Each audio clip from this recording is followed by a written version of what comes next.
너네 직원이에요? 아니, 왜 서방 안 들어와? 아니 아까 말하기로 아, 뭐 들려? 초대가 안 됐다던데. 뭔 초대가 안 돼? 쿠팡에.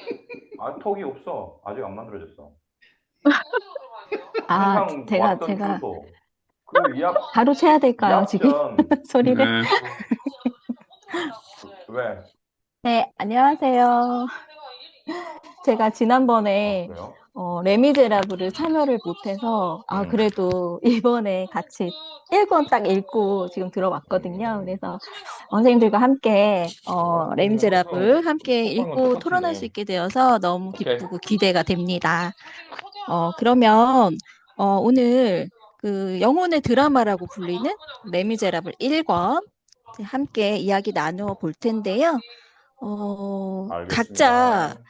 마음에 남았던 네. 그런 어떤 인상적인 구절이 아마 있을 것 네. 같아요. 그래서 그것도 같이 좀 이야기 나누면서 전체적인 여보세요? 소감 함께 아, 나누고 오늘부터 들어오는 거 아니었어? 돌아오시겠습니다. 알겠습니다. 네, 알겠습니다. 음, 유승현 선생님 어떻게 되셨을까요? 아, 유순 쌤, 새로 톡방이 다시 개설되는 건 줄 알고, 이런, 아, 그래가지고, 오늘 안 한가 하고, 다른 데 가셔갖고 일 보고 계시네요. 아, 이런, 음, 그래서 아마 그러셨구나. 이게 저는 이전 톡방 보고 들어왔는데, 좀 음. 일하러 다른 일 보러 나가서 톡방을 못 본 것 같아요. 음. 아, 그러게요. 이번에는 그대로 유지가 되는 건가요, 톡방이? 예, 제가 날짜를 없앴어요. 그냥 계속 하는 걸로. 아, 대부분 계속 하시는 분들이 계속 하시기 때문에, 예. 자, 그러면은, 잠깐만요.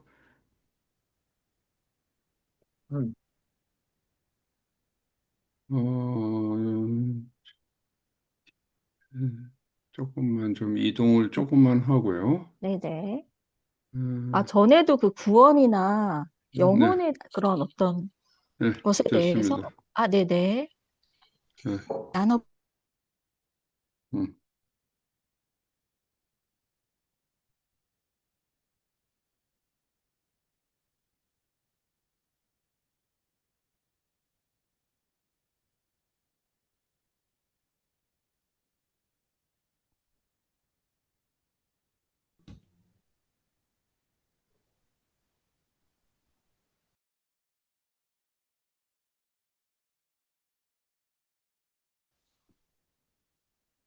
제가, 제가 기록을 할게 말씀대로 하세요. 네.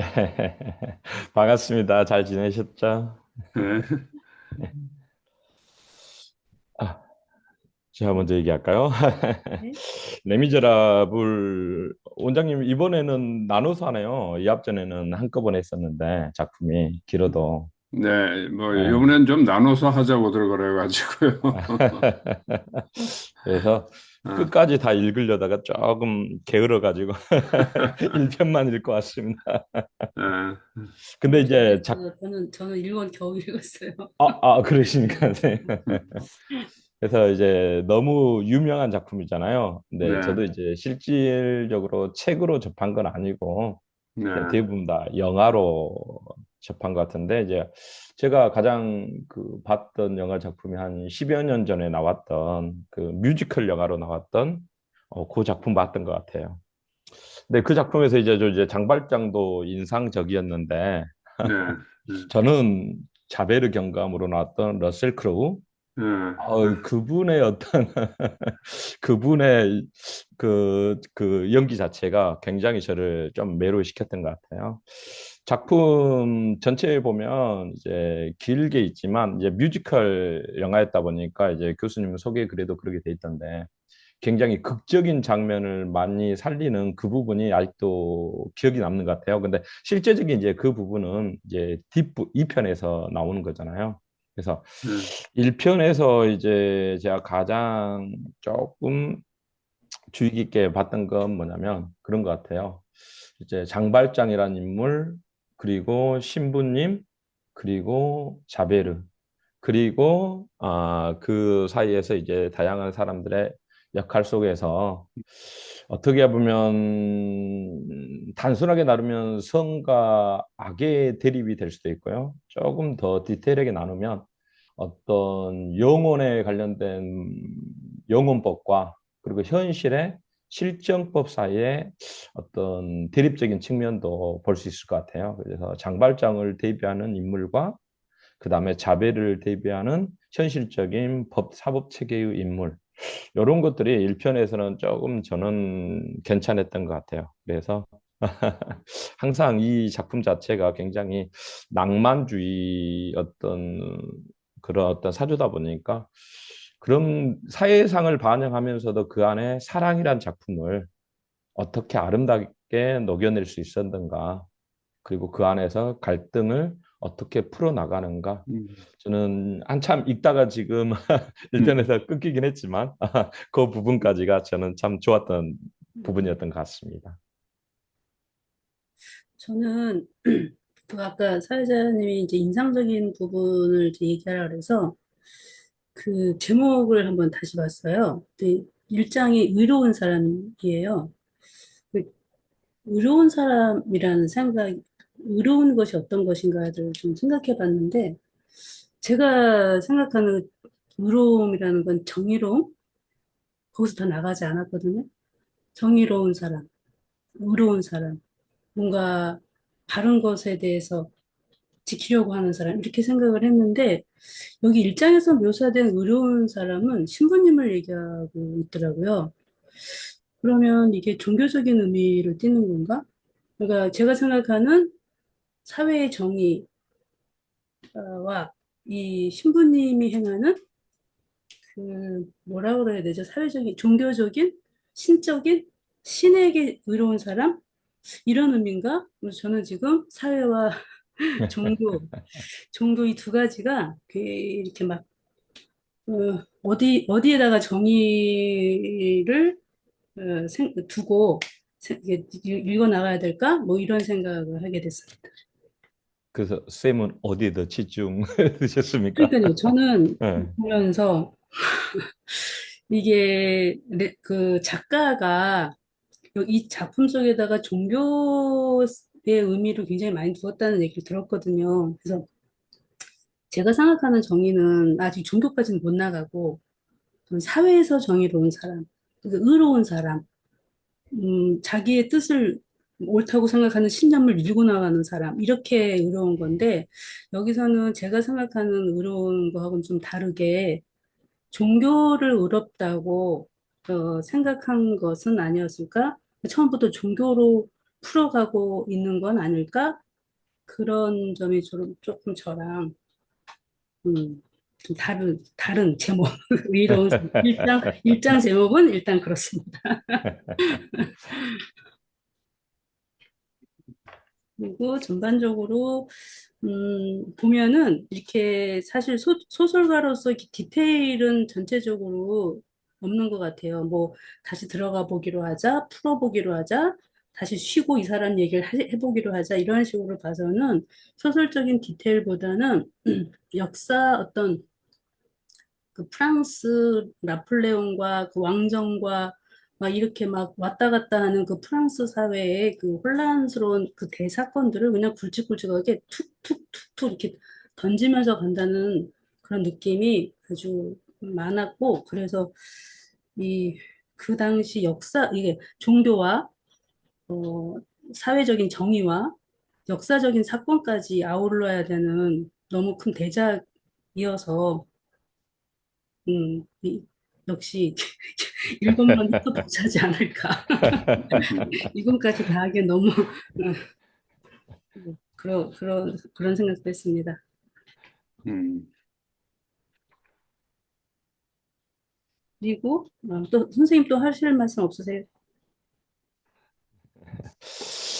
그리고 전 저 같은 경우도 사실 이제 예, 항상 예. 이제 그런 부분 있잖아요. 저는 그렇게 생각했거든요. 장발장이 주인공인데 소설 제목을 장발장이라고 해도 됐을 법하잖아요. 예. 근데 이제 레미제라블이라고 왜 그랬을까? 그, 그런 좀 생각을 해봤어요. 왜 주인공 이름이 아니라 왜 불쌍한 사람들, 왜 그런 뉘앙스의 어떤 제목으로 이렇게 제목을 올렸을까? 그러면 과연 이게 근데 실제로 예. 불쌍하지 않아요? 근데 저는 장발장이 몹시도 불쌍한 응, 거예요. 응, 응. 몹시도 불쌍한 게 세상에 자베를 하는 아주 귀신 같은 인간이 그럼 저승사자 같아요. 뭐 쫓아다니면서 계속 그 사람을 너무 사지에 무는 거예요. 아니, 그 예, 풀려났으면 됐고 선행을 했으면 됐지. 그거를 법이라는 이름으로 이렇게 사냥개처럼 달려들어도 되는 걸까? 그러니까 그런 법 아래에서 비참하게 살아가는. 아니, 원래 장발장이 스스로 얘기를 하잖아요. 자기가 레미저러블이라고. 네. 빵 하나 훔친 것 때문에 5년형 받고, 그게 또 추가가 돼가지고 19년까지 받고요. 그리고 겨우 풀려서 나오는데, 사실 빵 하나 훔친 걸로 인생을 완전히 망쳐버렸으니까, 어떻게 보면은, 어, 정말 불쌍한 사람이죠. 등장할 때는. 그러니까 우리 사회가 정말 혹시 이렇게 비참한 사람을 더 끝까지 몰아붙이는 건 아닐까? 정말 정의의 칼을 들이대야 될 때는 무디고 없는 사람을 이렇게 끝까지 몰아가는 건 아닐까? 자꾸 그 생각을 하기도 했어요. 그러니까 그 사람의 입장은 너무 선명하잖아요. 나는 법을 지키고 뭐 이러면서 자기가 마치 그러는데 그 쫓기는 이런 여기서 첫 장이 정의로운데 과연 정의로운가? 뭐 이런 무엇이 정의인가 자꾸 생각하게 예. 되더라고요. 근데 이제 소설들의 신부들이 다양하게 이렇게 등장을 하잖아요. 근데 여기서는 뭐 완전 예수 같은 신부를 등장을 시켰네요. 그죠? 예. 예. 그 이런 식의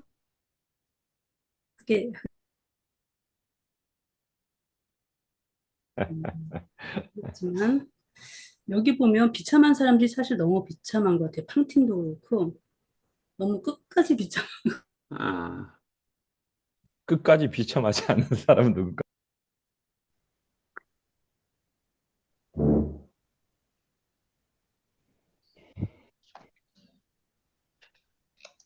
아, 네. 잠시만요.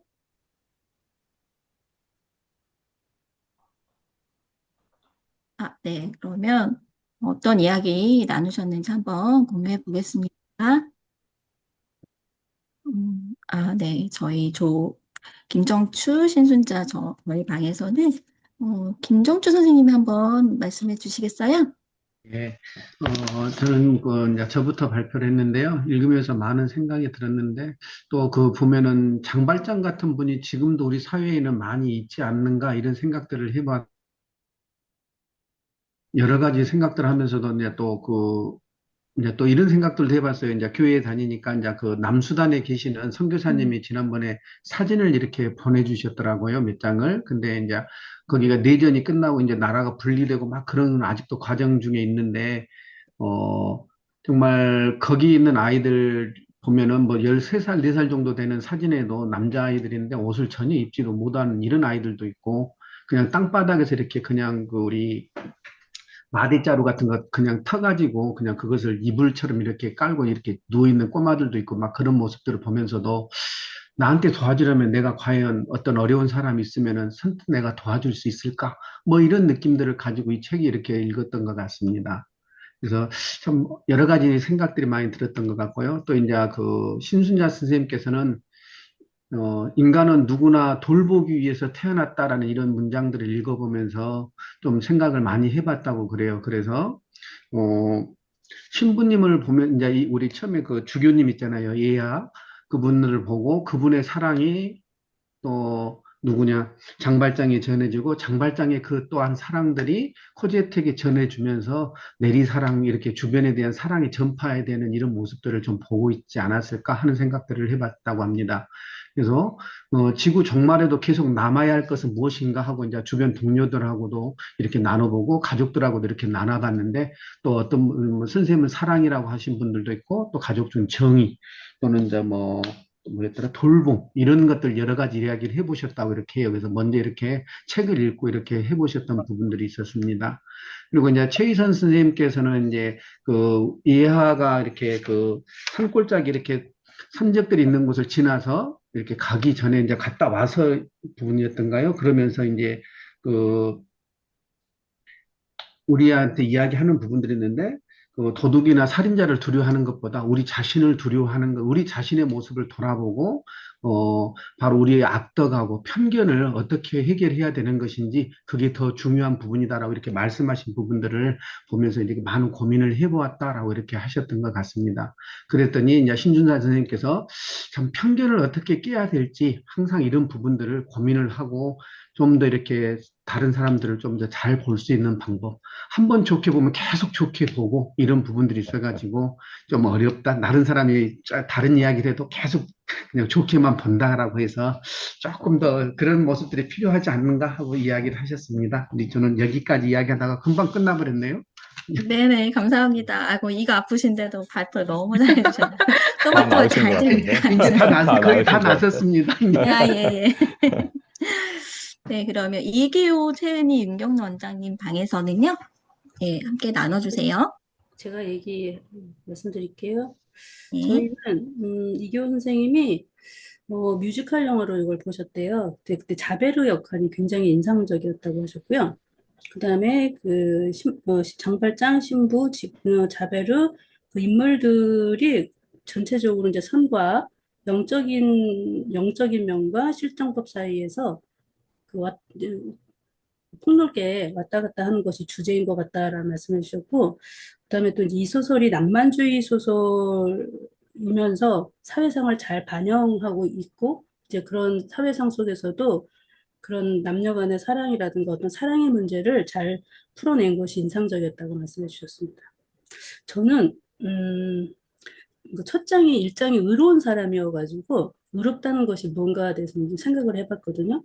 옛날에 읽었을 때는 놓쳤던 부분인데 이번에 다시 한번 읽으면서 의롭다라는 것이 뭘까 생각해봤는데 보통 이제 우리는 정의롭다, 의롭다 하면 이제 어떤 사회 속에서 불의가 아닌 것, 이제 그걸 지키려고 하는 것 이렇게 생각했는데 첫 장에 이 신부님 얘기가 나오면서 의로운 사람이라는 얘기가 딱 나오는 거예요. 그래서 이 책은 어쩌면 작가의 어떤 종교적인 신념이 잘 들어 있겠구나라는 생각을 하게 했고요. 그다음에 그러면 이게 선생님이 왜 제목이 장발장이 아니고 레미제라블이었을까? 이제 그 얘기를 하면서 음, 보통 이제 그 얘기를 하면서 나눈 것이 비참함, 그러니까 자베르가 너무 끝까지 이 비참한 사람을 끝까지 몰고 가는 것은 아닐까. 그래서 더 비참한 사람들 이야기, 그래서 레미제라블은 아니었을까? 여기까지 얘기하고 나왔습니다. 아, 네, 감사합니다. 네, 그러게요. 의로운 사람, 신부님을 의로운 사람이라고 했는데, 은희 선생님이 뭔가 문제를 제시해 주니까, 옳은 것만이 의로운 게 아니고, 의로운 게 뭘까라고 좀 더 고민이 되네요. 한번 이따 같이 더 얘기해 보겠습니다. 감사합니다. 그리고 교수님, 은주쌤, 희정쌤, 네, 나눠주세요. 이정쌤이 적어서 제가 말씀드릴게요. 저는 이제 가장 인상적인 구절로 93쪽에 애달픈 운명이여 인간들의 눈앞에서 치욕을 겪지 않고서는 하나님의 세계로 들어갈 수 없는 그 가련한 운명. 지금 마들렌 시장이 상마티에가 누명을 쓰고 자기 대신 누명을 쓰고 감옥에 갇히게 될 걸 알고 자수하기로 결심하는 장면에서 나온 이야기거든요.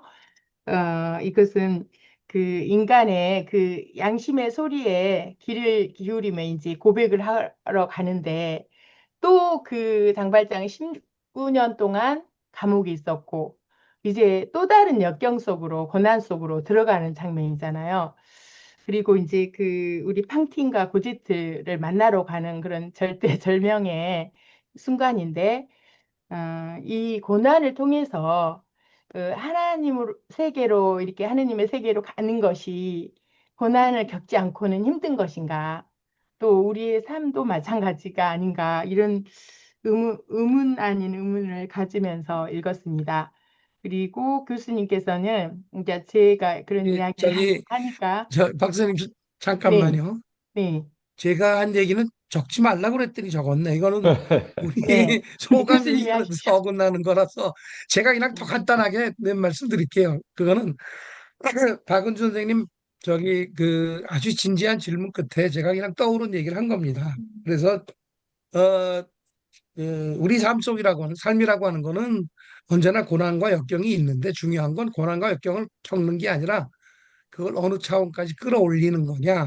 뭐 그 얘기를 하다 보니까 우리가 이 고전들을 읽는데 실제로 이 19세기도 그렇고 옛날 고전을 쓴 사람들은 요즘 현대인이 얘기하는 소설쟁이, 문학가하고는 다르다.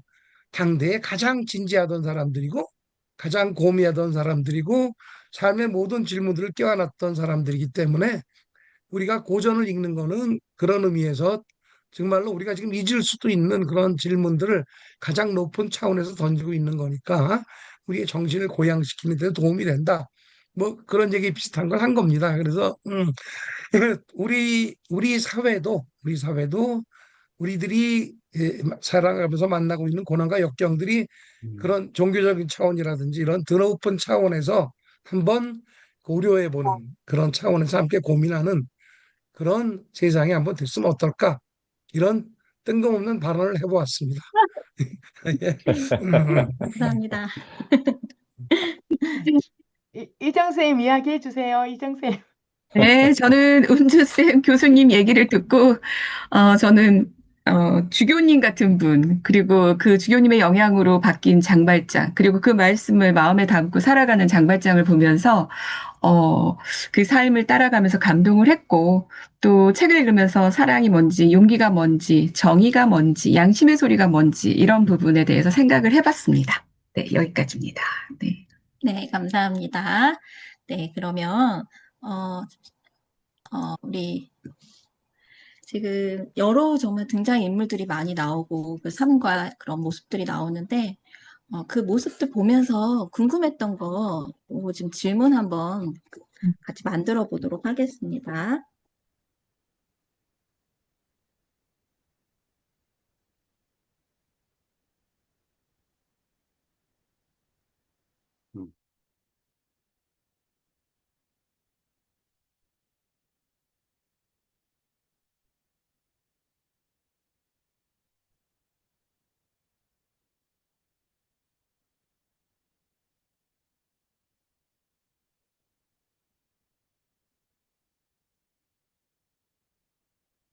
네.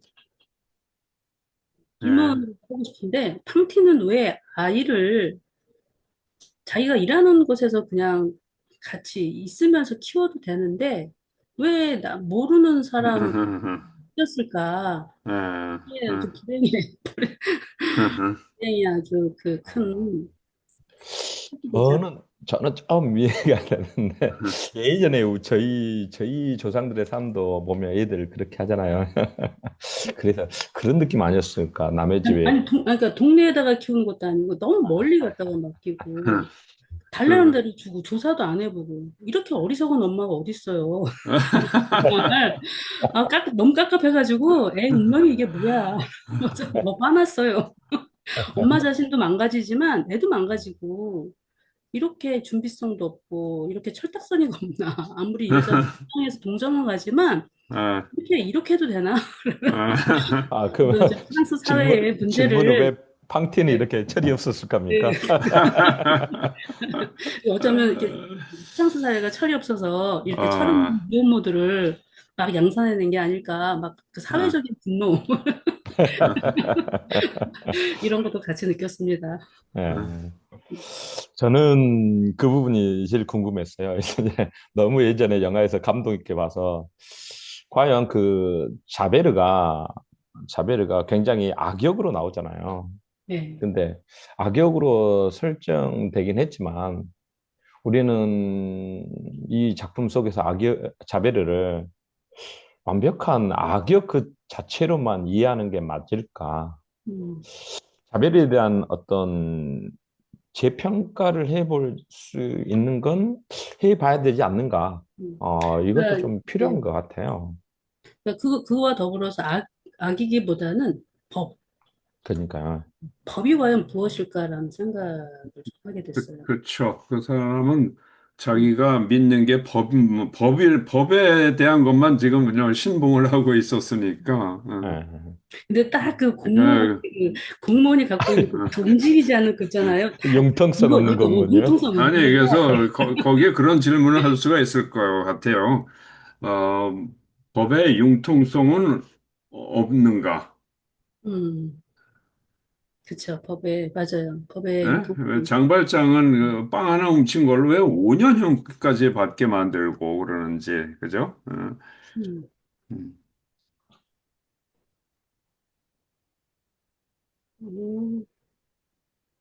그 촛대가 의미하는 거. 그 마지막에 보면 이게 장발장이 도망갈 준비를 할 때 촛대를 싸서 이렇게 뭐 신부님한테 맡기나요? 그 팡틴의 그 장례 치러주고 이거는 신부님한테 들여다 주잖아요. 근데 네.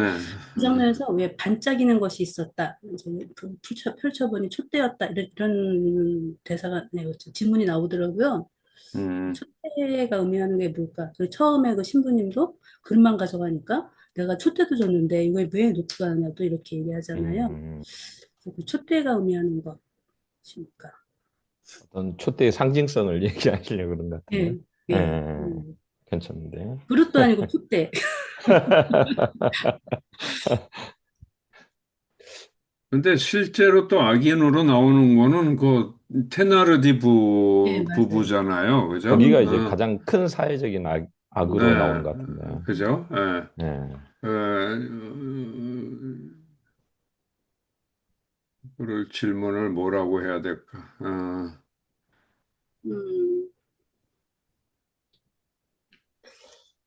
진짜, 아, 진짜 아기는 뭐, 진짜 악인은 누구일까? 네. 진짜 악인. 그리고 저는 저거 있잖아요. 이게 마지막에 왜 장발장이라고 하는 진범을 잡았다고 그러면서 할 때 이 장발장이 자기가 진짜라고 얘기하잖아요. 그렇게 고백해야 되는 건가요?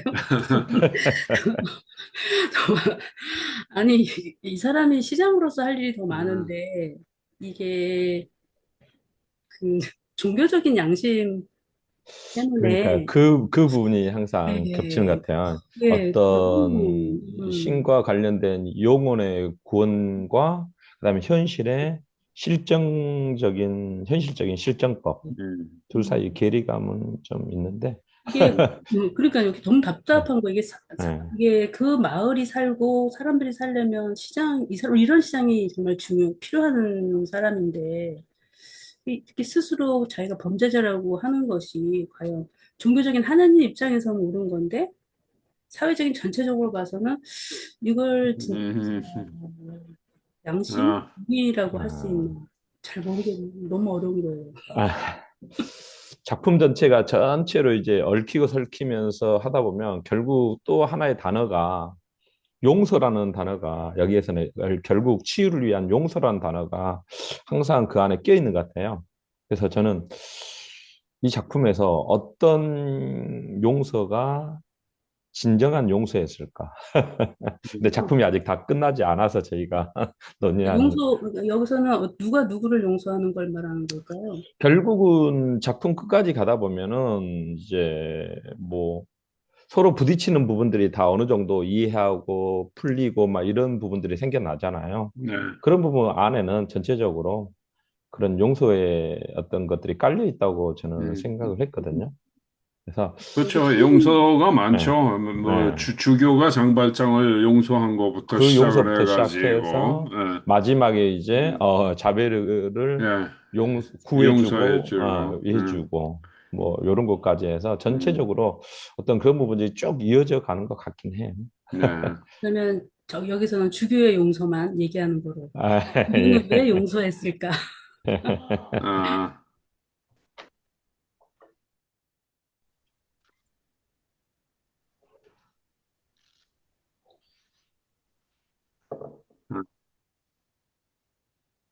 음,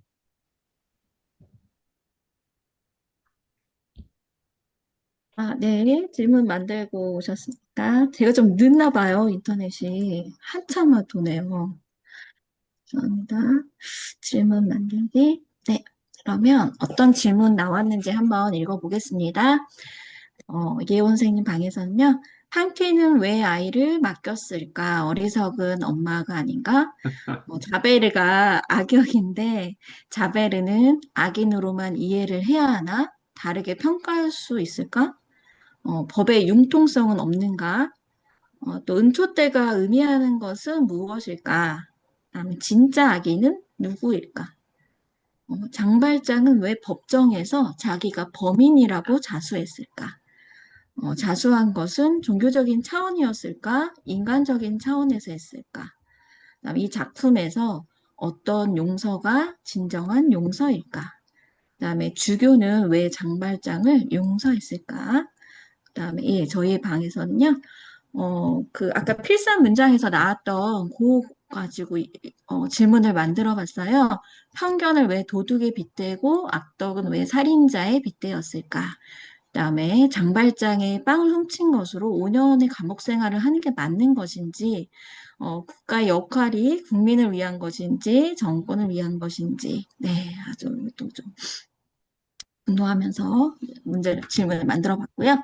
그다음에 세금을 내지 않는 귀족이나 신부들 중에서 사명감을 가진 분이 왜 주교 혼자였을까? 더 많았으면 어땠을까라는 아쉬움도 가득 질문 만들어 보았습니다. 그다음에 장발장의 억울한 상황에서 복수를 하지 않고 코제트에게 가르치고 사랑을 베풀면서 장발장은 어떤 감정을 느꼈을까?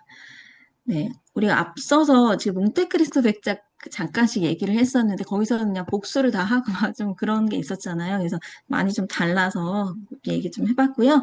또 앞선 작품들, 그러니까 프랑켄슈타인, 몽테크리스토 백작 그리고 요 지금 레미제라블 다 여기서도 멘토를 만나는 게 되게 중요하다라고 이제 좀 생각을 해봤어요. 그래서 그거의 중요성에 대해서 그다음에 김정년 선생님이 어떤 질문을 해주셨는데 아마 그 자수를 그 음. 장발장이 하지 않고 다른 방법이 없었을까? 뭐 이런 이야기였을 것 같아요. 맞나요, 예, 선생님? 맞습니다. 네네. 음. 네. 그리고, 다음 방에서는요, 인간의 운명을 극복하는 일이 있을 수 없는 일일까? 팡틴에 대해서 얘기를 했나 봐요. 그다음에 장발장의 입장에서 운명을 바꿀 수는 없었을까? 작가의 입장에서 레미제라블을 집필한 이유는 미리엘 주교에 완벽하게 그려낸 이유는 도대체 이렇게 완벽한 인간이 가능한가요? 네, 이런 이게 질문은 많습니다. 그러니까 한 명밖에 없네요. 아까 저희 방에서도 왜 없냐 이렇게 얘기를 나눴었는데요.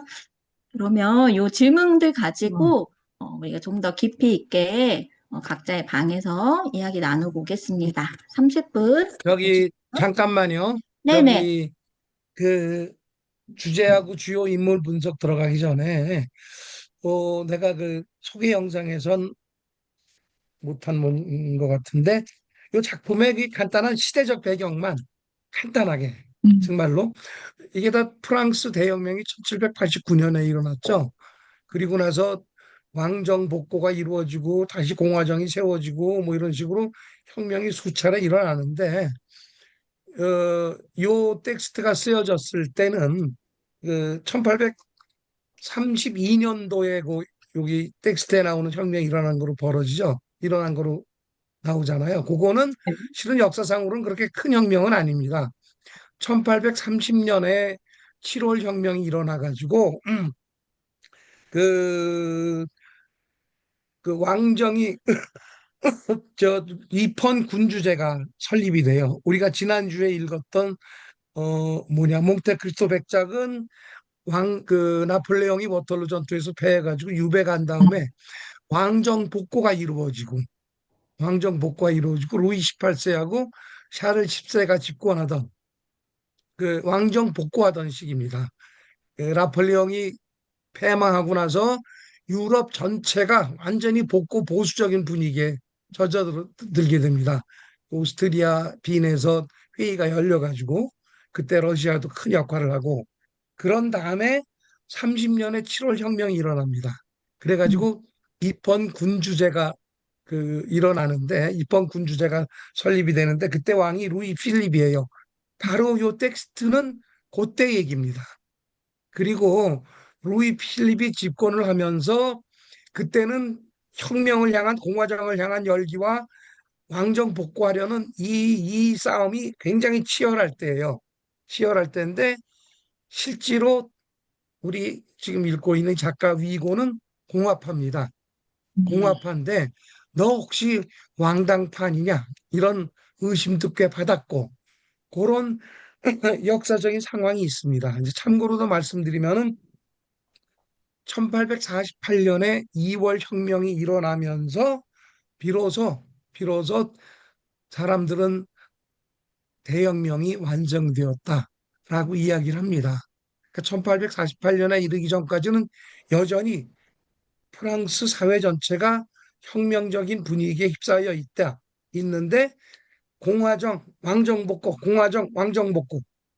그리고 참 묘한 게 공화정인 새로운 시대 정신을 대표하는 게 제정을 실시한 나폴레옹이라는 것. 요걸 우리들이 염두에 둬야 됩니다.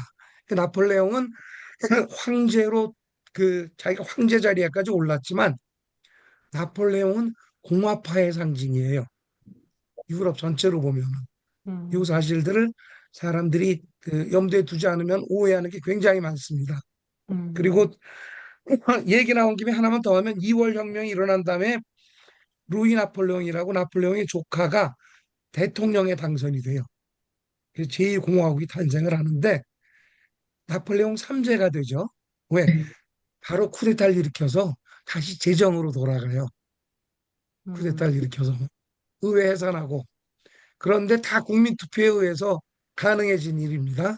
그리고 왜 3세라고 그랬냐면은 나폴레옹 아들이 있었는데 아들은 정권에 대통령 된 적도 없고 그리고 정권을 잡은 적도 없지만 대접한다는 의미에서 나폴레옹 3세. 그게 이제 1848년 2월 혁명 후에 일어난 일이고 기왕에 프랑스 얘기 들은 김에 그러고 나서 1870년까지 오랫동안 지속됩니다. 참고로 오늘날 우리가 예술의 나라 프랑스니 그 프랑스의 여러 모습들을 갖춘 그런 업적을 이룩한 사람은 묘하게도 나폴레옹 3세예요. 제2제정 시대에 뭐 만국 박람회니 뭐니 지하도니 뭐니 이런 거 다 그 사람이 한 거예요. 그리고 1870년에 이르러서 드디어 제3공화국이 탄생하고 제2제정이 끝나고 제3공화국이 탄생을 하고 그게 1차 대전까지 이어집니다. 2차 대전까지. 제3공화국이 참 묘한 게 이게 보불 전쟁, 프러시아하고 전쟁을 일으켜서 패하거든요. 그래가지고 파리 꼼문이라고 하는 사건이 벌어지는데 거기서 바로 프러시아가 협상 대상으로 삼기 위해서 만든 게 제3공화국이에요. 프랑스인들이 자발적으로 만든 게 아니라 프러시아에서 임의적으로 협상 대상으로 만든 정부가 제3공화국인데 그래서 이 제3공화국은 잠깐 존재하다 사라지겠구나 라고 사람들이 생각했는데 굉장히 오래 갔다는 것. 그리고 지금 요 레미제라블 읽을 때 분위기 그 전체를 사실은 다 그 분위기를 요약하고 있는 거거든요. 말씀드린 김에 한 가지만 더 하면은 아까 이계호 선생님이 뮤지컬 얘기하셨나? 네. 제가 이제 역사적인 분위기 말씀드렸는데 사실은 이 작품에서 역사적인 배경은 그렇게 큰 비중을 차지하지 않습니다. 그 텍스트 이해하는 데 도움은 되겠지만 특히 마지막에 나오는 바리케이드 사건, 봉기 사건은 역사적으로도 작은 사건이고 이 작품에서도 큰 에피소드는 아닌데 뮤지컬은 그걸 중심으로 했더라고요. 그 텍스트의 굉장히 작은 부분, 거대한 영혼의 드라마인데 그래서 그 뮤지컬을 보고 레미제라블을 이해하면은 굉장히 그 좁혀서 이해할 그 소지가 있으니까 조금 조심해 달라는 그 말씀. 그다음에 또 하나, 두 번째, 이 텍스트를 제가 번역한 거 읽고 혹시 야 이거 되게 재밌는데 번역본 읽어봐야 되겠다. 뭐 이런 생각 드신 분 있으면은 제가 말립니다. 그거는 못 읽어요. 프랑스인들도 레미제라블을 번역본 읽은 사람은 거의 드뭅니다. 그래서 뮤지컬 이런 거로 더 많이 알려져 있는 건데 어, 예를 들면은 박은주 선생님이 아까 미리엘 주교 누구나 미리엘 주교에 대해서 참 감탄하는데 1권 총 5권 중에 1권의 한 8, 90%가 미리엘 주교 얘기입니다. 실은 미리엘 주교 얘기고 레미제라블이 품고 있는 종교관 뭐 이런 것들을 다 거기다 여러분들이 딱 맞는 얘기를 하면 썰을 너무 길게 풀어놨어요. 썰을 이거 언제 끝나나 이거 언제 끝나나 이런 생각 딱 들게. 그리고 장발장 언제 나와 언제 나와 그러고 기다리다 보면은 읽다가 다 던지게 돼 있습니다. 책을. 그래서 제가 미래일 주교 얘기 중에서도 특히 강조할 만한 거 감동적인 것만 쫙 쌈박하게 뽑아서 번역해서 보여드린 거고 이게 그렇게 하시고 레미제라블은 뮤지컬 가지고 다 본 척해도 안 되고 괜히 욕심내서 5권 다 읽으려고 그러면 실망한다. 이 말씀 간단하게 드리겠습니다. 토론 이제 들어가죠. 예. 네, 감사합니다. 예. 아, 네. 아, 제가 아까 뮤지컬 그쪽으로 해서 올렸나 봐요. 그러면 뮤지컬의 그 역사적 배경을 올린 것 같습니다. 아, 그러면 아까 질문 토대로 각자 방에서 이야기 한번 나눠보고 오시겠습니다.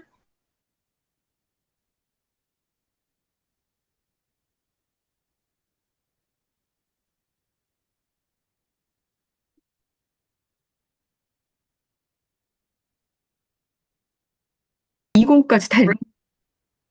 어서 오세요, 원장님. 네, 안녕하세요. 네, 네. 일본에 뭐가 있었지? 다시 돌아오고 있어. 음. 근데 교수님 말씀 들으니까 이해가 가네요. 영혼의 드라마인데 그 바리케이드 사건만 너무 집중해가지고 조명을 한 게 아닌가. 예. 음, 그 2권에 보면 이제 그 얘기가 되게 집중적으로 나오거든요. 그런 생각이 듭니다. 어떤 얘기 해볼까요? 우리 은주쌤 안 들립니다. 네. 네. 저 아까 이야기하다가 말았는데, 음, 그 41쪽에 이제 그 어린 소년의 그 네, 은하를 뺏어서 그 이제 그 소년의 이름이 푸띠 제르베잖아요. 푸띠 제르베 하고 막 그 달려가거든요. 맞아. 따라가죠. 음. 근데 이제 안타까웠어요. 네, 그냥 이때 그 소년을 음, 만나서 그 은하를 갚아버렸으면 어, 선발장이 또 그 어떤 에 휘말리지 않을 건데 이 소년을 정말 만날 수 없었고 계속해서 이제 그 자베리의 그 추적을 받게 되고 음, 그래서 좀 안타까웠는데 우리는 어떨 때 이런 그 마음의 소리 정말 음, 양심의 소리를 듣게 될까? 음, 어떤 상황에서 이런 그 내 마음의 중심에 그 양심의 소리를 듣고자 하는가 음, 이런 고민을 좀 해봤어요. 정말 내가 그랬으면 안 됐었는데 응? 음, 그럴 경우 그런 때가 있는가? 아, 내가 음, 이렇게 했었어야 되는데 그때 왜 그 은하를 뺏었을까? 어, 음, 그래서 음, 우리가 이렇게 살아가면서 중요한 순간을 그냥 무시를 하거나 음, 간과하거나 이런 경우가 많잖아요. 근데 이 대목을 읽으면서 나도 그러지 않았나. 정말 그 소중한 가치를 지켜야 되는데 오히려 다른 것에 더 관심을 갖고 이렇게 넘기지 않았나 그런 생각을 했었거든요. 음, 음, 우- 우리에게 소중한 것이 더 무엇인가? 어, 우리가 더 눈여겨봐야 할 것이 무엇인가? 들어야 할 것이 음, 무엇인가? 이런 그, 그 어떤 숙제 아닌 숙제를 주는 책인 것 음. 같습니다. 음, 선생님, 우리에게 소중한 것이 그래서 어떤 거라는 생각이 드셨어요? 나는 이런 소중한 순간, 음, 어, 어, 첫째는 장발장에게 가족이 없었거든요. 그래서 음, 항상 슬프게 느껴졌어요, 장발장이. 그러니까 음, 한 명의 가족이 없어요. 누이는 어디서 사는지도 모르고 찾을 수도 없었고, 누이가 찾았더라면 더 장발장이 큰 역할을 했을 건데, 그 아이들은 어떻게, 저는 처음에 고제트나, 아니 그, 티나, 스트, 스킨? 티나르디, 예, 티나르디? 예, 티나르디 그 사기꾼? 아이들이 처음에 네, 이 암시적으로 네, 장발장의 네. 조카들이 아닌가 했더니, 그건 어, 아니었고, 예, 예. 실은 그 고제트가 이제 거의 가족이 되잖아요. 네, 네. 장발장에 정말 이게 일 케어하고 헌신적인 그런 노력을 하는 음, 대상이 되는데 정말 우리에게는 가족이 음, 굉장히 소중한 의미가 있다.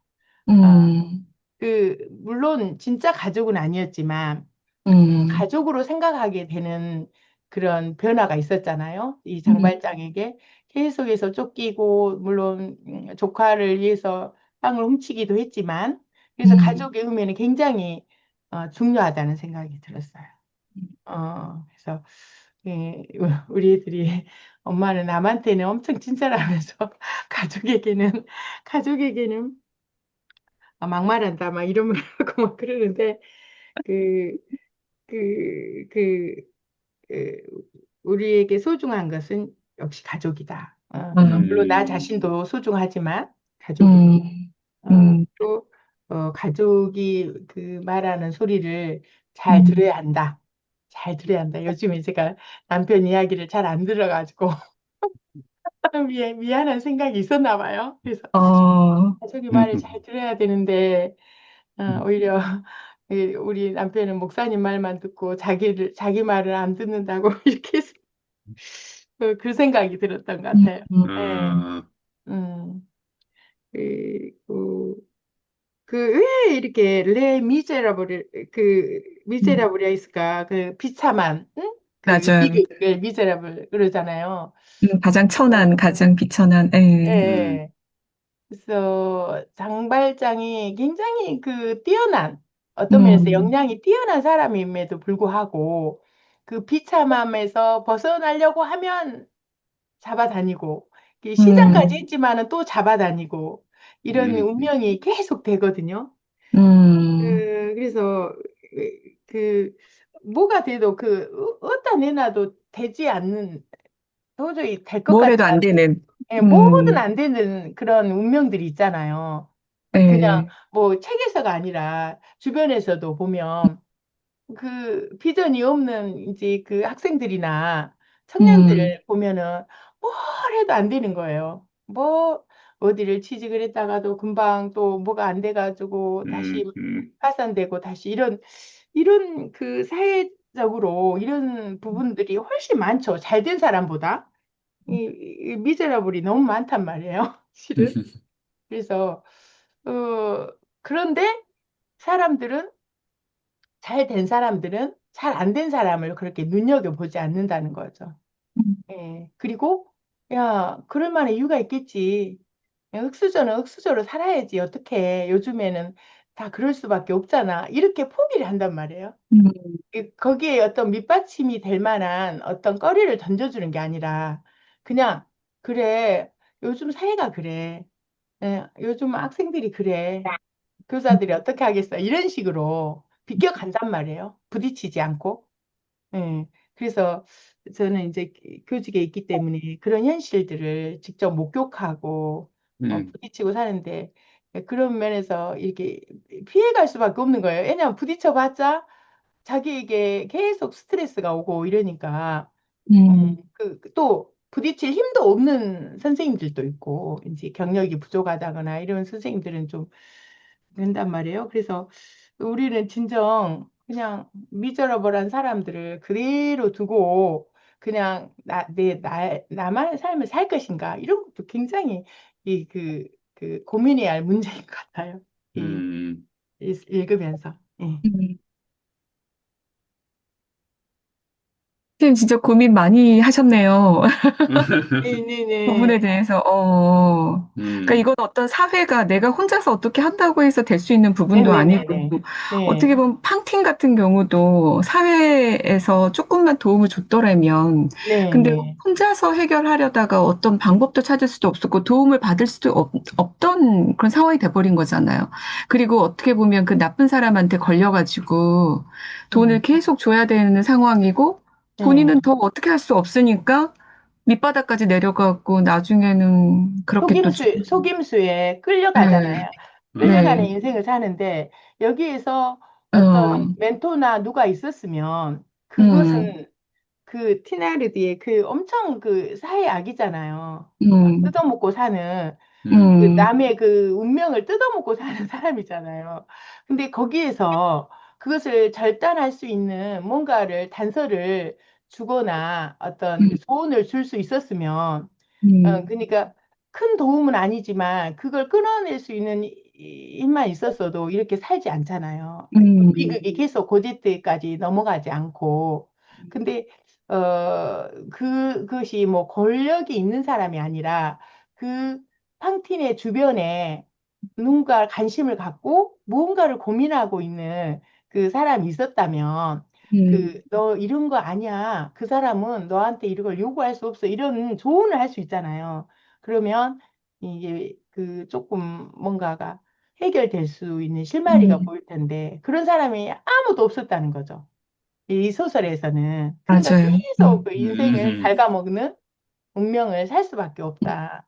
그런 생각이 들었습니다. 이게 음, 소설 속의 이야기가 아니라 음, 실제로 일어나는 일이라고 생각이 들거든요. 뭐 실제로 오늘날에도 일어날 수 있는 일이죠. 네네. 예, 네. 그리고 뭐 그렇게 네. 악독한 사람이 여기서는 뛰어나게 악독한 사람으로 나와 있지만은 네. 지금도 사람들을 파멸로 만들기 위해서 뭐 음. 보이스 피싱을 한다든지 이런 사람들이 굉장히 많잖아요, 사실은. 네, 예. 맞아요. 근데 그런데 한번 잘못 걸려들면은 어. 엄청 재산 날리고 굉장히 비참해지는 사람들도 있을 거라고요. 근데 그게 타인이 아니라 가족일 수 있단 말이에요. 그렇죠. 예. 그 가장 가까운 사람이 압제하고 그 어떤 프레임을 씌우고 할 수 있다는 음, 게 가족이 아까 제가 소중하다는 말 했는데 소중한 것도 완벽하게 소중한 거고 또 가족 안에서 이루어지는 힘의 어떤 그런 게 있다고 저는 생각이 들거든요. 그래서 이 팡틴이 이제 뭐 이상하게 서 있어가지고 서 있었던 그 죄로 인해서 부인, 이게 이렇게 예, 이제 운명이 흘러가는데 어, 생전 보도 못한 이 사람들은 이렇게까지 못 왔을 거예요. 근데 실제로는 가장 가까운 곳에서 이런 음, 폭력이 일어난다. 그리고 그 운명을 좌우할 만한 음. 상황이 벌어진다라는 생각이 좀 들어요. 음, 그러니까 어디에서, 우리가 어떤 책에서 토론을 했는데, 예, 우연히 운명을 좌우한다? 그 예, 영화였나? 예, 예. 어떤 우연이 같은 맥락인 것 같아요. 예, 그 예, 생각이 들었어요. 예, 그러니까 팡티는 그 사람이 어떤 사람인지도 모르고 아이 둘을 데리고 그렇게 앉아 있으니까 내 아이를 좀 맡아줬으면 좋겠다. 예, 믿을 만한 사람이다라고 생각하고 맞아요. 다가간 거였잖아요. 근데 예, 그 사람의 내면은 그게 아니었고. 예. 아이들이 있으니까 안심하고 그 네. 친근감이 들어서 자기 아이를 음, 맡아줄 수 있는 누구나 그럴 수 있잖아요. 근데 그게 음, 이제 올가미가 돼서 평생을 하고 이제 죽어버리게 되니까 음, 생각이 좀 들었어요. 맞아요. 푸틴, 음. 그리고 음, 이제 마지막 저는 이제 질문은 제가 그러면 사람은 인간이란 어떨 때 가장 행복한가? 어, 음, 어떤 사람이 가장 행복한 사람인가? 어떤 가치를 음, 실현하는 사람인가? 음, 어, 그런 생각, 정의를 위해 싸우는 사람인가? 아니면은 뭐 하는 사람이 가장 행복하지? 그런 생각이 들었어요. 어떤 사람 우리는 행복하고 행복하다고 생각하고 내가 저 사람처럼 살았으면 좋겠다 이런 마음을 갖지? 이런 생각이 좀 들었어요. 예, 그 장발장 도저히 아닌 것 같고 마리우스도 아닌 것 같고 고제트는 정말 아닌 것 같고 음. 어, 주인 인물들 통해서 한번 예, 음. 코제트? 코제트 행복하지 않았을까요? 코제트? 코제트가 너무나 어, 힘들어 싸움에서 이제 장발장을 만나게 되면서부터는 네. 행복했을 것 같은데 저는 지금 일권만 읽었거든요. 이권을 장흥에다 앞부분에서, 예, 음, 장흥에다 두고 와가지고 예, 못 예. 읽었는데 일권에서 음, 볼 때는 코제트는 아주 지금 불행하다가 지금 음, 마리우스를 만나는 장면에서 이제 일권이 끝나니까 네. 코제트는 그 약간 제가 가장 가깝게 들리는 프랑스 이름이거든요. 어렸을 코제트? 때 많이 어, 읽었던 것 같아요. 코제트 음, 말을 들었던 것 같아요. 정말 너무 불쌍하잖아요. 일본에서는 정말 그 음, 고아나 음, 다름없는 맞아요. 고하고 거기에다 맡겨져 있고 그 아이를 빌미로 해서 계속 돈을 끌어내고 있고 예, 그다음에 뭐 한겨울에도 그 아이한테 물을 길러 오라 그러고 양말도 안 신고 거기를 가고 그 작은 인형을 보고 그 아이가 너무 좋아하고 막 이러잖아요. 그 네, 모습을 네, 장발장이 보고 데리고 오는 거잖아요. 네, 근데 이제 그 부분에 있어서 팡틴이 그 아이를 너무 예쁘게 했는데 그 중간에는 이제 맡기고 나서는 되게 네, 힘들었던 시간인 것 같아요. 그리고 나서 장발장이 데리고 오고 그때부터는 정말 장발장이 가족이나 다름없이 그 네, 아이한테 아, 헌신을 하잖아요. 음, 네. 그러면서 이제 그 뒤로 갈수록 저는 장발장도 그렇고 코제트도 그렇고 물론 장발장이 어찌할 수 없는 그런 자기의 과거가 있긴 하지만 코제트하고 있을 때는 되게 행복했을 것 같아요. 네, 네, 음, 네, 행복했죠. 네, 음, 음, 뭔가 모르지만 음. 가족애 같은 걸 느꼈을 것 같아요. 가족, 그쵸, 가족. 네. 서로 의지하고, 그쵸. 그렇다면 가족애를 느끼는 사람이 행복한 사람일까? 교수님 어떻게 그러니까 생각하세요? 아니 가족이 소중하지만은 음, 또 때로는 가족만큼 가까운 사람이 또 생길 수도 있잖아요. 음, 그래서 그거는 이제 가족 뭐 우리가 또 심지어는 가족보다 더 가까운 뭐 친구라든지 뭐 이런 얘기들도 하는데 그러니까 음. 결국은 저 가족처럼 그렇게 가까운 사람들, 소중한 사람들이 다 중요하지 않나 이런 생각이 들더라고요. 아, 교수님 행복하시네요. 가족 같은 그런 사람들이 주변에 있어서. 아니 뭐 그렇지는 않아요. 저도 그렇죠. 그래요? 그렇지 않나요? 가족 그렇지 않나요? 가족 아니 왜 이렇게 부인을 하세요? 아니야. 그게 아니라 응, 응. 가족 간에 다 친한 것도 아니고, 네. 그렇지만은 또 가족처럼 친한 친구들도 있다는 거죠. 그죠, 그죠. 예. 네. 아, 아. 아, 근데 이제 나이가 들수록 그렇게 가까운 친구들이 꼭 있어야 된다고들 얘기를 해요. 네. 음, 음, 맞아요. 필요해. 음, 가족과 못나는 그 무엇을 또 지인하고 나눌 수도 있잖아요. 그래서 아, 가족하고 이렇게 문학 토론할 수 없잖아요.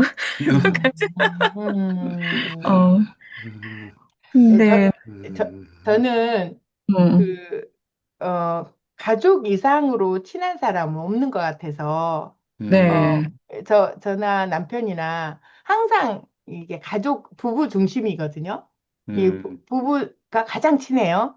그다음에 음, 이제 아들, 또 이제 어머니, 이 음, 가족이 음, 가장 뭉쳐 있고, 그다음에 이제 형제, 이 음, 가장 이렇게 밥을 사줄 사람은 어머니. 두 번째로 밥을 사줄 사람은 여동생, 여동생네. 여동생 조카. 음, 이게 딱 가족의 폼이 이런 게 벗어나지 못해요. 그래서 제가 우리 옆에 선생님이 자기 남편이 맨날 형제간밖에 생각 안 하고 자기들은 생각 안 한다 그래서 제가 촌 사람들이 원래 그래 그랬더니 음, 나도 촌 사람이라 그래 그랬더니 그 말도 좀 맞는 것 같다고 자기는 도시에서 살았는데 그런 음, 말에서 가족에게 너무 덕을 보려고 하면 안 된다. 나한테 충고를 하더라고요. 그래서 제가 가족에게도 너무 폐해를 끼치는 게 아니라 덕을 보려고 하면 안 되겠구나. 그 생각을 했거든요. 음, 그래서 음, 가족만큼 가까운 친구나 뭐 지인이나 이런 없는 것 같아요. 저는. 예, 친구는 음, 그 다음이고, 음, 가족과 친척과 그 다음인 것 같아요. 형제 음, 다음인 것 같아요. 그래서 맞아요. 시집가면 만날 사람이 별로 없을 것 같아요. 가족이.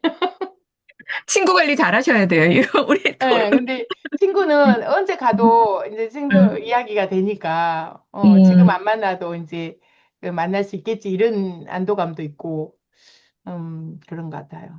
막 음, 친구 사이에서 막 즐겁고 행복하다 막 그런 것을 못 느꼈던 것 같아요. 여러 음, 명의 친구들에서, 아, 단짝은 있는데, 여러 명의 음, 친구들에서 막 수다 떨면서 즐겁다, 막 음, 좋다, 막 이런 거, 음. 못 느꼈던 것 같아요.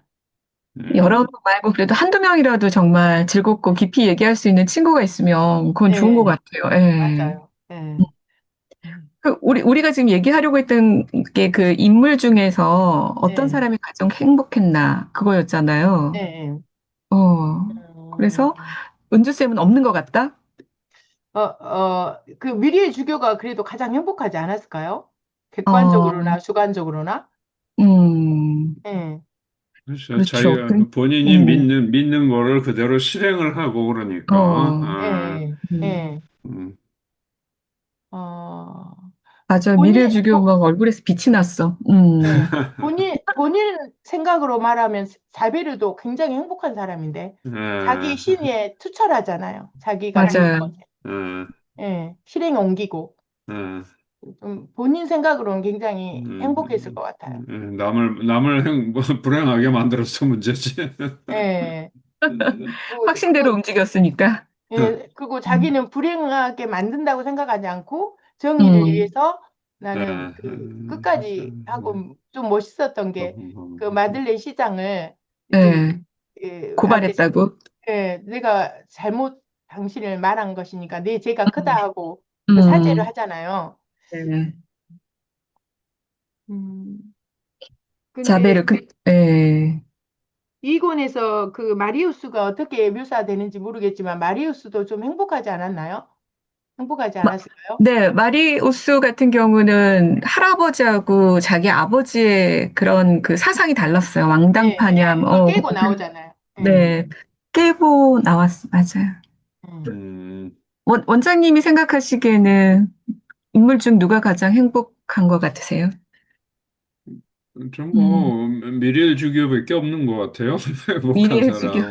어, 다른 사람들이 뭐 누가 행복한 사람이 있을 수 있을까? 그 사기꾼 가족. 어, 자기들끼리 행복했던 것 같아요. 사기꾼 가족. 자기들끼리 잔치를 벌이잖아요. 자기들끼리 행복. 그 마리우스가 두 가지 측면에서 네, 하나는 그 자기 정체성을 깨고 나올 정도로 그 음, 뭔가가 그 충만한 자기 그 의지가 있었다는 거하고 음, 또 그 사랑에 빠지잖아요. 그 네, 고제트를 보고 네, 네, 고제트를 보고 그 사랑에 빠지는 장면이 끝나면서 이제 음, 레미제라블의 일권이 끝나는데 그것도 굉장히 자기는 돈도 하나도 없고 뭐 몇 프랑만 있어도 막 그 음, 에포닌에게 막 이렇게 주고 이 음, 편지를 전달해라 해가지고 막 주고 그러잖아요. 이게 음, 돈에 대해서도 자유롭고 사랑에 음. 대해서는 또 자기 그 열정이 있어서 계속해서 그 가는 거 행복하게 보였어요. 마리우스. 사랑도 시작하고. 맞아, 마리우스. 음. 음, 양심. 우리 아까 이 부분 얘기해 볼까요? 아까 선생님 얘기하셨을 때 살면서 중요한 부분을 무시하거나 간과하지 않았을까? 우리에게 소중한 것이 무엇인가를 생각하게 됐다. 은주쌤은 가족이라고 했거든요. 그쵸? 네. 원장님은? 뭐 가족과 함께 음, 가까운 친구들이라든지 뭐 음, 음, 가족에 대한 얘기를 우리가 쭉 오래 했네요. 가족에 대한 얘기, 그쵸? 이 부분에서 양심의 소리를 들어야 되느냐, 아니면 뭐 법대로, 뭐 정의란 무엇인가, 이런 부분도 생각하게 되잖아요. 자베르는 진짜 이 법대로 움직이는 사람인 거잖아요. 그런데 이제 2부에 가면은, 근데 네, 그 법이라는 게 사람들이 만든 거잖아요. 그죠? 네, 그래서 맞아요. 완벽한 게 아닌 거죠. 근데 네. 음, 그거를 완벽하다고 믿고 그대로만 따라서 하려고 그러니까 문제가 생기는 거죠. 음. 음, 음. 저- 저는 그 법보다는 그 사랑이라고 생각하거든요. 예. 그 가족의 존재가 소중하고 소중하지만 가족을 어떻게 사랑하느냐가 중요한 것 같아요. 음. 그렇죠. 예. 그 주변에 지인이나 친구를 어떻게, 친구가 있는 게 중요한 게 아니라 어떻게 사랑하고 살아가느냐. 아, 이게 약간 음, 미리의 주교의 그 생각하고 비슷한데, 보면은 그 이런 말, 교회에서도 보면은 굉장히 부족하고 좀 약간 뭔가가 몇 프로 부족한 사람들은 계속 너는 부족한 사람이야 하고 인정을 해주거든요. 그런 게 보이거든요. 그냥 그대로 이 사람이 말했으면 안 웃을 것을 그 사람이 말하면 웃잖아요, 사람들이. 그리고 웃는 게 당연한 것처럼 그 사람이 그냥 그 사람의 그 어떤 정체성인 것처럼 이렇게 생각하는데, 사랑을 하는데 어떻게 사랑하느냐 굉장히 중요한 것 같아요. 예, 저는, 음. 예, 이 책을 읽으면서, 그것이 저의 어떤 메인 주제가 되었던 것 같아요. 어떻게 살아가야 어떻게, 되냐, 어떻게 사랑하느냐? 예, 어떻게 살아가고 어떻게 사랑해야 되느냐, 음, 어, 주제였던 것 같아요. 음, 음, 벌써 끝났네. 음. 어디, 발표하시기 힘드시거든요. 은주쌤, 은주쌤. 아따, 되게 빨리 끝나네. 얘기를 다 끝났네. 네. 아, 네. 아우, 시간이 너무 부족하네요. 한참 얘기하다가, 예, 나왔습니다. 음,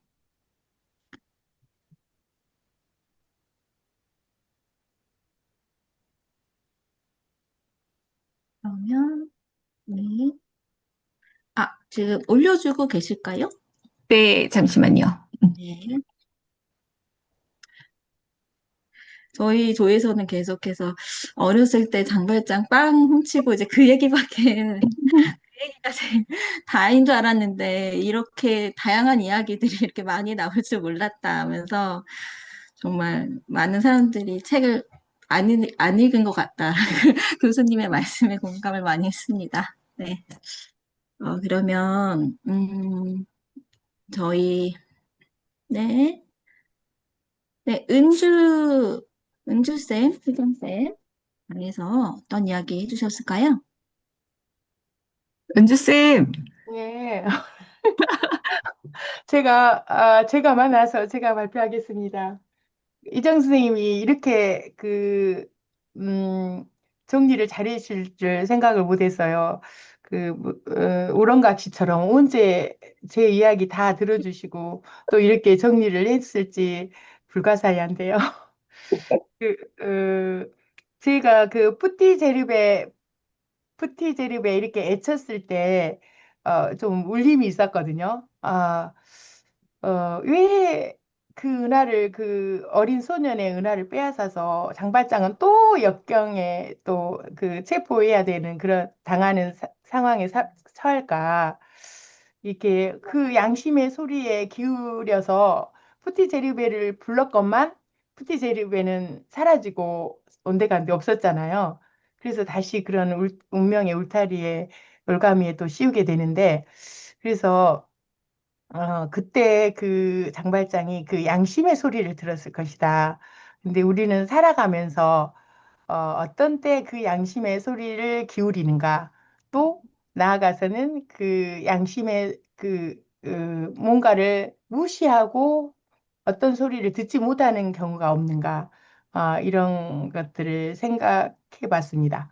그래서 우리에게 소중한 것이 무엇인가를 생각하게 하는 책이었던 것 같아요. 그래서 또 장발장에게 가족이 없었어요. 뭐 조카를 위해서 빵 훔치고 또 누나가 어디에 사는지도 잘 모르고 이렇게 살았는데 이제 팡틴의 딸 고제트가 정말 가족이라고 느끼게 되는 그런 것을 읽었거든요. 그래서 가족의 의미에 대해서 또 생각을 해봤다. 우리에게 가장 네. 소중한 것이 무엇이고 또 우리가 가장 어떻게 살아가야 되는지 어떻게 또 사랑해야 되는지를 좀 말해주는 책인 것 같다. 그렇게 생각했고요. 그리고 레미제라블은 가장 비참한 사람이란 뜻인데 장발장이 역량이 아주 뛰어난 사람이고 무엇을 해먹고 살아도 살아갈 수 있는 사람인데 왜 이렇게 운명이 계속 이렇게 올라가려면 잡아당기고 뭔가 행복하게 살려고 하면 또 나락으로 떨어질까 이렇게 해서 정말 뭘 해도 안 되는 사람들, 비전이 없는 사람들, 또 사회적으로 그 윽수저락하는 사람들, 예, 그럴 만한 이유가 있겠지. 이렇게 치부해 버리는데 우리의 삶에서 정말 그래도 되는지 정말 양심의 소리에 좀 귀를 기울여야 하지 않을까 이런 생각을 했었습니다. 그리고 방티는 너무나 그 억울한 삶을 살잖아요. 계속 뜯기는 삶. 그런데 그때 그 주변에서 그게 아니야. 그거 끊으면 돼. 이렇게 옆에서 조언을 해주거나 그 손을 잡아주는 사람이 있었다면, 팡틴의 인생이 바뀌고 코제트의 인생도 바뀌지 않았을까. 또 장발장이 필요가 없지 않았을까. 그런 생각도 들었습니다. 그래서 소설 속의 이야기가 아니라 오늘날에도 또 프랑스 사회가 아니라 이 한국 사회에서도 계속 이어지는 주제가 아닌가. 또 우리 이제 그 임금노 원장님하고 셋이서 인물 중에 그러면 누가 가장 행복한 것 같냐 이런 이야기를 주고받았어요. 그래서 저는 미리엘 주교하고 마리우스를 했어요.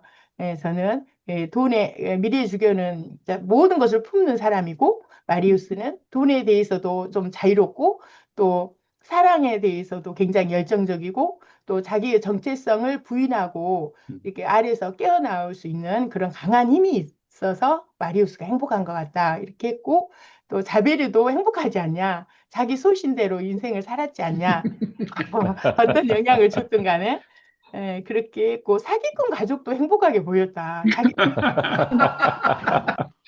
하고 싶은 대로 다 했어요. 잔치를 항상 벌이고 막 미워하고 꼬집고 때리고 하면서도 막 즐겁게 사는 모습이 행복하지 않았을까. 자기들끼리. 원장님께서도 가족보다 가족도 소중하지만 또 가까운 친구 지인들이 있어서 좋다 했고 저는 아직은 가족이나 형제보다 더 친한 지인은 없는 것 같다. 이렇게 이야기했습니다. 그리고 이 전반적인 주제는 아까도 말했듯이 어떻게 살아가야 하고 어떻게 사랑하며 살아야 되는가. 이게 전반적인 주제였다고 저는 느꼈습니다. 이상입니다. 네, 감사합니다. 네, 그러니까 참고로 사기꾼 가족이 행복하다는 이준석 말씀드리니까 아니, 누가 생각이었습니다. 제가 그랬어요. 아니, 자기 마리우스의 나름대로. 본인의 사랑도 간절하죠. 본인 네, 맞아요. 나중에도 나오는데 거기 근데 그 가족들 나오니까 그 가족들 번역하면서 제일 힘들었어요. 그랬을 것 맞춤법 같아. 틀린 거 번역하느라 그거 불어로 그, 쓰인 거를 내용을 파악한 다음에 다시 우리말로 어색한 우리말로 옮기느라 그게 제일 어, 힘들었습니다. 여담으로 말씀드렸습니다. 예. 아, 사기꾼 가족이 이게 그 예, 희정 나름대로. 쌤, 네, 원하는 거 다 하세요. 네. 네, 그다음에 뭐 이계원 선생님, 최은현 선생님, 네, 이야기 예. 나눠주시겠어요? 아, 예. 저희는 제가 발표하겠습니다. 우리 최은희 선생님께서 팡틴에 꽂히셔가지고 거의 대부분의 팡틴 얘기를 한 것 같았습니다. 음, 음, 어, 조금 가장 인물적으로 보면 가장 무지하면서 무대책인 그리고 어떻게 그 아이를 그렇게 모르는 남에게 보여지는 그 앞에 보여지는 두 명의 행복해 보이는 아이들의 모습만 보고 그 음, 아이의 모든 것을 맡겨버리고 자신은 또 일하러 떠나고 도대체 이 어떻게 이렇게 음. 무대책으로 이렇게 무대뽀로 이렇게 살아갈 수 있냐 우리 최은희 한마디로 선생님께서 조금 대책 없는 여자라고 그냥 규정. 그래서 어떻게. 교육을 데리고 답게. 와서 똑바로 시키시겠다. 근데 이제 어찌 보면 그 모습이 그 당시 사회를 보여준 하층민의 삶이었지 않았을까. 음, 근데 어찌 보면 아이를 맡기고 그냥 아이를 버리고 가는 게 아니라 어떤 맡기고 떠나는 거잖아요. 돈을 벌러.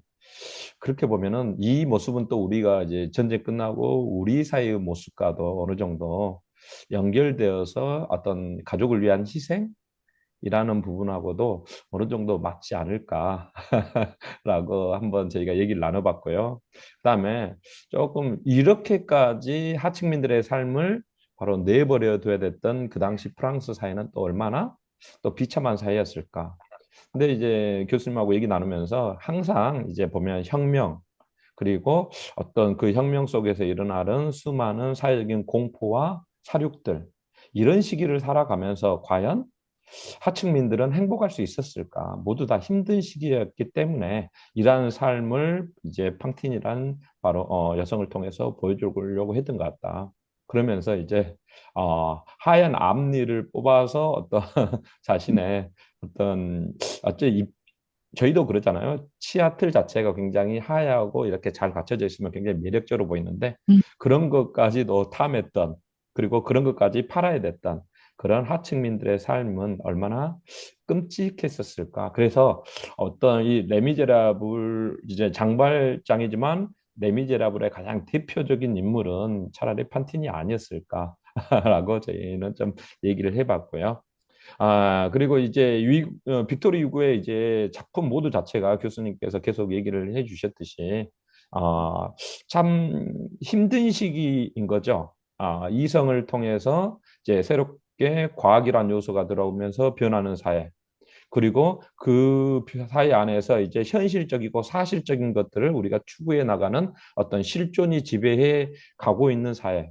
거기에서 이제 빅토르 위고는 종교와 그리고 영혼의 구원이라는 주제를 어떻게 계속해서 조금 그 분위기에 휩쓸리지 않으면서 바로 이것들을 지켜낼까. 그래서 작품 모든 곳에 어떤 영혼의 구원이라는 요소를 밑바탕에 깔고서 작품 활동을 하셨다. 그래서 일반적으로 사람들은 현실 속에서 그 실존의 모습대로 내 현재 필요한 부분에 대해서 휩쓸리면서 살아가기 쉬운데 이러한 작품 속에서 끊임없이 그 주제를 가지고서 작품 활동을 했다는 것도 어떤 영혼의 어떤 숭고함에 대한 그의 철학이 함께 담겨져 있었던 것 아닐까.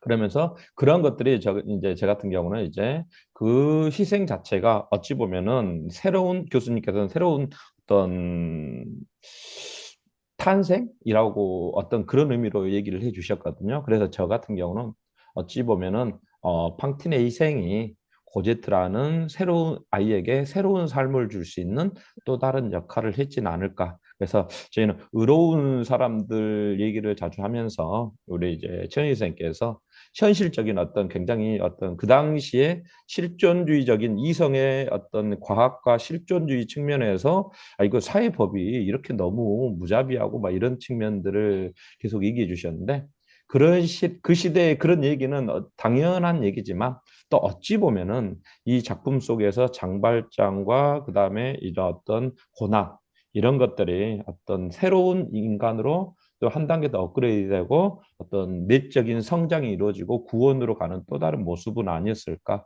이런 얘기를 하면서 교수님께서 그 시대적 분위기의 어떤 것들이 이제 근대로 넘어가는 그 부분에 있어서 사실적인 부분. 그래서 저희가 그 부분을 가지고서 이제 조금 더 다음에 얘기해야 될 점을 미리 땡겨서 좀 얘기해 봤는데 그렇게 따져보면 자베르란 인물 자체도 굉장히 부정적으로만 볼 게 아니라 자베르도 어느 정도 어떤 자신의 존재감을 끊임없이 유지하기 위해서 그래서 저희도 이제 한번 주목해 봤던 게 오히려 자베르가 장발장보다 더 불쌍한 사람 아니냐.